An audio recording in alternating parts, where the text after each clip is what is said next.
Good afternoon, everyone. This is Lewis Collins with ERA Old South Properties, the real estate guy. Just bringing you a couple of quick tips when you're dealing with a competitive market in the home buying process. So right now in the local Pensacola area market, we're in a very competitive seller's market right now. There's a ton of demand for properties. There's a very short supply of available homes. So as you can imagine, that's presenting itself with multiple offers, with bidding wars, and with just general home price increases across the board. So just want to get some quick tips on how to increase the value and increase your probability of landing a contract as a buyer in a competitive market.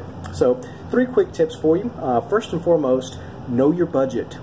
This is going to be threefold. Know your budget when it comes to the down payment or closing costs you have, so your cash on hand.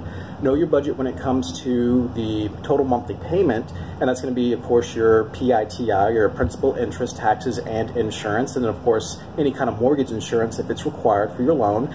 And then also know your budget when it comes to additional expenses such as homeowners association dues, your utilities, the cost to travel to and from that location where the property is located, and your place of work, place of worship, or visiting family and everything. So those 3 things will be very, very valuable for you, so you can make a quick decision. If you have the cash on hand figured out, if you have your monthly payment figured out, and you've already run the numbers prior to putting in an offer, you're going to be a lot more confident and move a lot more quickly when it comes to getting that offer submitted and competing with others.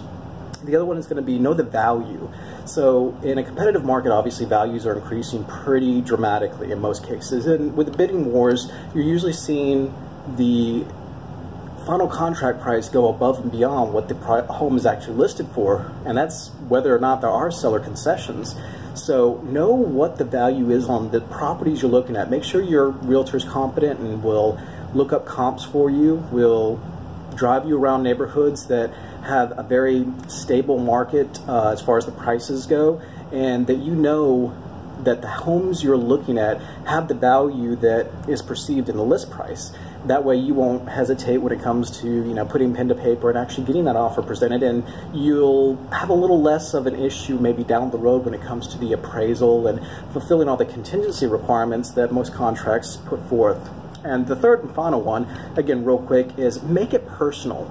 Now this may not be as applicable if you're looking at, say, investment properties where it's kind of going to come down to the bottom line, but if you're looking in the retail market, writing a simple letter that kind of outlines your story to submit with your offer can go a long way. I've actually used this technique to great success with quite a few of my buyers, and it just helps to put a little bit more of a personal touch on the asset, the largest asset that somebody's selling, and making sure that it's going to go into good hands and with someone that's going to take care of it. So while it does come down to the bottom line and the seller's net proceeds, what they're walking away from closing with, that personal touch can definitely help to sway the opinion, or to maybe put the favor in your court a little bit more so than somebody else that's very close. So again, just to recap, 3 quick tips to help your offer get accepted, or for you to get a contract in a competitive market. That's going to be know your budget, know the value, and make it personal.